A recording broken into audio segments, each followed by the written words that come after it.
નમસ્કાર બાળમિત્રો, આજે હવે આપણે ધોરણ 6 વિષય અંગ્રેજીમાં unit number 2 a ship can walk જેના વિશે આપણે આગળના વિડીયો જોઈ ચૂક્યા છીએ. ત્યારબાદ આજે હવે આપણે આ વિડીયોમાં એક્ટિવિટી નંબર 5 જે આજે આપણે જોવાની છે. જોઈએ હવે listen to the story than read it.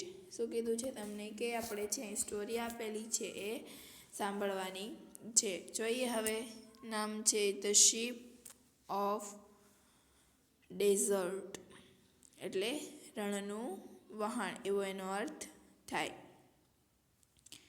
જોઈએ હવે પેલું છે લાયન રોરિંગ એટલે કે ગર્જના કરવી. શું થશે? રોરિંગ એટલે કે ગર્જના કરીને. વુ આર યુ શું કહે છે? તું કોણ છે? લાય એટલે કેમલ છે એને કહે છે. Looking down at the lion શું કહે છે? નીચે સિંહ સામે જોઈને. I am the ship of the desert એટલે કે હું રણનું વહાણ છું. ડેઝર્ટ એટલે કે રણનું અને શીપ એટલે તો વહાણ. વુ આર યુ શું કહે છે? તું કોણ છે? એવું કોણ કહે છે? કેમલ. ત્યાર પછી lion don't you know me શું કહે છે? કે તું મને જાણતો નથી. I am the king of the forest. Forest એટલે કે જંગલ. કિંગ એટલે રાજા. હું જંગલનો રાજા છું. કેમલ આર યુ શું કહે છો? તું. ઓ આઈ સી શું કહે છે? ઓ એમ એને કહે છે ઊંટ. Lion you call yourself the ship of the desert શું કહે છે?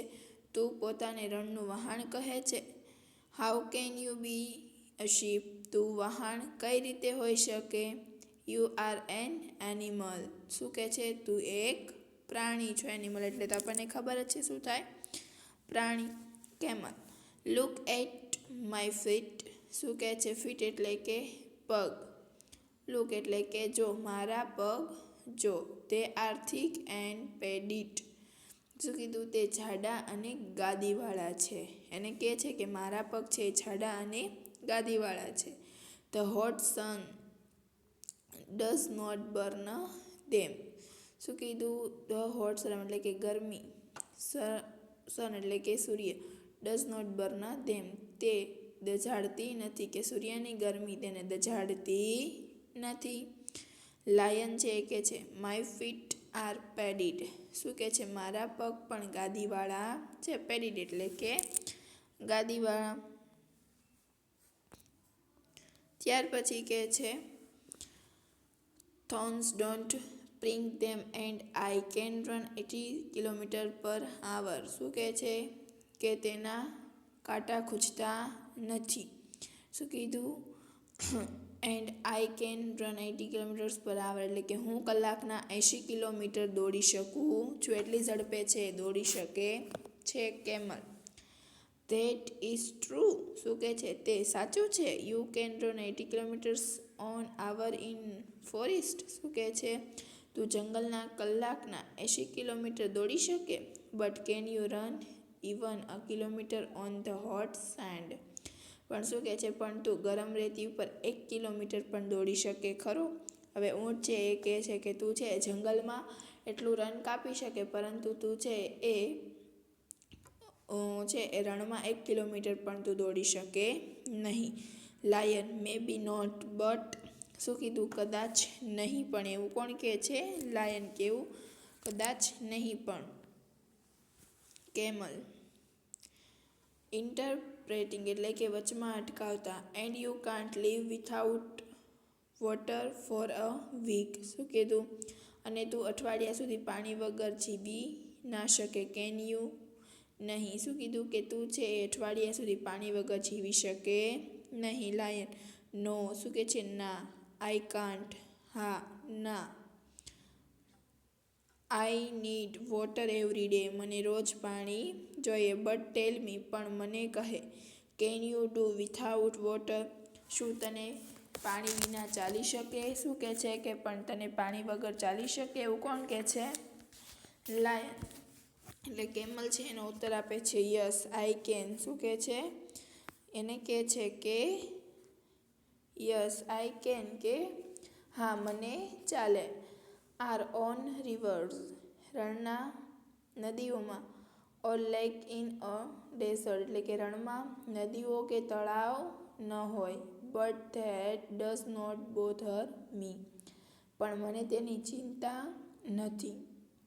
I can drink 200 bottle of water at a time. શું કીધું કે હું એક સાથે 200 બોટલ પાણી પી શકું છું. એવું કોણ કહે છે? ઊંટ છે એને કહે છે. લાયન એટલે કે સિંહ રિયલી શું કહે છે? ખરેખર. You must have a big stomach. શું કીધું કે તારે મોટું પેટ હશે. કેમલ પ્રાઉડલી એટલે કે ગર્વથી એને કહે છે yes I have a big stomach એટલે કે હા મારે મોટું પેટ છે. I can store water for a week હું એક અઠવાડિયાનું પાણી છે સંગ્રહ કરી શકું છું. I can even store food for 2 weeks અને હું 2 અઠવાડિયાના ખોરાકને પણ સંગ્રહ કરી શકું છું. એવું કોણ કહે છે? કેમલ કે હું છે એ 2 અઠવાડિયાનું પાણી અને ખોરાક બંને છે સંગ્રહ કરી શકું છું. Lion showing a lot of interest એટલે કે ખૂબ રસ દર્શાવતા. Do you store food in your stomach તું તારા પેટમાં ખોરાકનો સંગ્રહ કરે? કેમલ નો શું કહે છે? ના. આઈ ડોન્ટ એટલે કે પેટમાં ખોરાકનો સંગ્રહ કરતો નથી. I store it in my hump. Hump એટલે શું થશે? શું થશે? હમ્પ એટલે કે એ પોતે છે એ પોતાનો ખોરાક છે એ ક્યાં સંગ્રહ કરે છે એવું કીધું આપણને હમ્પમાં એટલે કે ઊંટનો જે ઢેકો હોય છે એમાં છે એ સંગ્રહ કરે છે. I eat a lot of food eat in one time હું મારા ખોરાક તેનો સંગ્રહ કરું છું. હું એક સમયે ઘણો ખોરાક ખાઈ શકું છું. Then I don't need to eat for a fortnight એટલે હું પખવાડિયા સુધી મારે ખાવાની જરૂર પડતી નથી. લાયન ધેટ્સ ઇન્ટરેસ્ટિંગ શું કહે છે? તે રસપ્રદ છે. But what do you eat પણ તું શું ખા છો? હવે એને પૂછે છે. Camel I eat leaves. Leaves એટલે કે પાંદડા. હું પાંદડા ખાઉં છું. Lion but there are no trees in a desert શું કહે છે? પણ રણમાં તો ઝાડ હોતા નથી. What do you eat there તો ત્યાં શું ખાય છે? Camel there are thorny bushes in the desert કે રણમાં કાંટાવાળા ઝાડવા હોય છે. આઈ ઇટ થોર્ન્સ હું કાંટા ખાઉં છું. The thorns don't pick my thick tongue કાંટા મારી જાડી જીભને ખૂંચતા નથી. લાયન કહે છે હાઉ વન્ડરફુલ કેટલું અદ્ભુત છે. Camel king of the forest શું કહે છે? કે તું જંગલનો રાજા. Please come without me to the desert કે મહેરબાની કરી મારી સાથે રણમાં આવો. લાયન નો પ્લીઝ શું કહે છે? કે મહેરબાની કરીને નહીં. I can't walk a burning send હું ધગધગતી રેતીમાં ચાલી શકતો નથી. એવું કોણ કહે છે? લાયન છે એને કહે છે. Good bye and good luck શું કહે છે? કે છે એ આવજો અને શુભેચ્છાઓ આપે છે. ઓ શીપ ઓફ ધ ડેઝર્ટ ઓ રણના વહાણ એવું કોને કહે છે? કેમલને કહે છે. હવે ત્યાર પછી આપણે જોઈએ એના બધા પાર્ટ્સ વિશે. પુટ ધ મિસિંગ લેટર્સ જો ત્યાં તમને ખાલી જગ્યા આપી છે ત્યાં તમારે લખવાનું છે હમ્પ એટલે શું થશે? હમ્પ એટલે આપણે એનો ખોરાક પોતે જ્યાં સંગ્રહ કરે છે તે. પછી સ્ટમચ એટલે શું થશે? આપણે આવ્યું હતું પેટ શું થશે? એનો મિનિંગ પેટ. ફીટ એટલે પગ પછી એ શું ખાતો હતો? થોર્ન એટલે કે કાંટાળું. પછી ત્યાર પછી છે સ્ટેન્ડ એટલે રેતી. શું થશે? રેતી. અને પછી છે પ્રિંક એટલે કે ખૂંચવું. એનો અર્થ એવો થાય છે. બધાનો મિનિંગ મેં કીધું એ પ્રમાણે તમારે છે સ્પેલિંગ લખવાના રહેશે. હવે ત્યાર પછી જોઈએ આપણે work in pairs. The sentence from the story are mixed up. Below read them and place them approximately. એટલે શું કીધું કે બંને છે અહીંયા પોઈન્ટ્સ આપ્યા છે, શું થઈ ગયા છે? ભેગા. તો એને છે નોખા પાડીને લખવાના છે. તો જોઈએ હવે આપણે કેમલ અને લાયનનું. કેમલનું જોઈએ શીપ ઓફ ધ ડેઝર્ટ એટલે શું થશે? રણ. જ્યારે લાયન છે એમાં શું આવશે? કિંગ ઓફ ધ ફોરેસ્ટ, તે જંગલનો રાજા છે. ત્યાર પછી છે બીજું એમાં લખવાનું Thorn can not pick it. એ કેમાં આવશે? કેમલમાં છે. બીજું વાક્ય છે તમે જોવો છો એટલે એમાં લખવાનું. ત્યાર પછી કેન નોટ ઇટ થોર્ન્સ એટલે તમારે લખવાનું રહેશે લાયનમાં. ત્યાર પછી હેઝ સ્ટીક પીચ્ડ ફીટ. પછી એકમાં લખશો કેમલમાં, 2 વાક્ય થયા. ત્યાર પછી can store water of week છે એ 2 અઠવાડિયાનું પાણી છે સંગ્રહ કરી શકે એટલે એમાં લખવાનું ડઝ નોટ ઇટ એવરી ડે. કેમલ છે દરરોજ ખાતું નથી એટલે 4 વાક્ય થયા. અને જે બાકીના રહે કેમાં આવશે?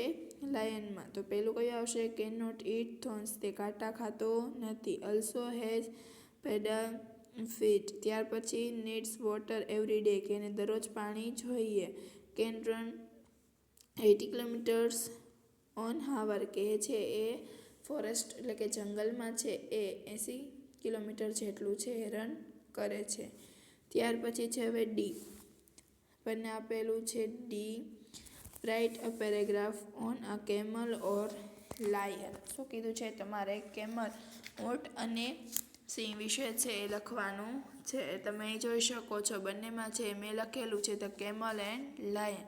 જે આપણે પાઠમાં જોયું એના આધારે છે લખવાનું રહેશે. ત્યાર પછી છે હવે જોઈએ work in pairs. Answer the question with yes or no. Yes and નોમાં જવાબ લખવાના છે. જોઈએ હવે can the camel store food in stomach. શું કીધું હતું? એ પેટમાં સંગ્રહ કરે છે. ઊંટ નહીં એટલે જો અહીંયા શું લખ્યું? નો. ત્યાર પછી can you camel walk easily on the hot stand એટલે કે છે એ રેતીમાં સારી રીતે ચાલી શકે છે. તો કે હા, સ્ટેન્ડ એટલે શું થશે? રેતી. ત્યાર પછી are there thorn bushes in the desert, કે છે એને રણમાં શું હોય? એ છે એ ત્યાં રહે છે એટલે એનો ત્યાં આવશે યસ. ત્યાર પછી છે can you lion drink 200 bottles of water at time. તો છે એમાં શું આવશે? નો, કે એક સાથે છે 200 બોટલ પાણી પી શકતું નથી સિંહ. ત્યાર પછી છે is lion ready to go with the camel, એની સાથે ગયો હતો? નો એટલે ત્યાં આવશે નો. ત્યાર પછી છે answer the question is 1 or 2 words. Who can eat a lot of food at a time? એ કોણ એક સાથે એટલું ખોરાક જમી શકતું હતું? કેમલ એટલે ત્યાં લખવાનું camel. What can not hurt of camel's feet, તેમાં શું આવશે? Hot sun. Who can run fast in desert, કોણ ફાસ્ટ ચાલી શકે? કેમલ. ત્યાર પછી તે can not disturb the camel, તેમાં શું આવશે? હોટ સન અથવા તો થોર્ન્સ પણ ચાલે. અને where can the camel store water, ક્યાં કરે છે એ? સ્ટમચ. તો એ પ્રમાણે છે વિગતો ભરવાની રહેશે. અને પાઠ્યપુસ્તકમાં તમારે સાથે સાથે પૂરતું જવાનું હતું એ પૂરીને એકવાર છે એનું રિવિઝન કરવાનું રહેશે. ત્યાર પછી હવે નેક્સ્ટ વિડીયોમાં આપણે આગળની એક્ટિવિટી છે એ જોઈશું.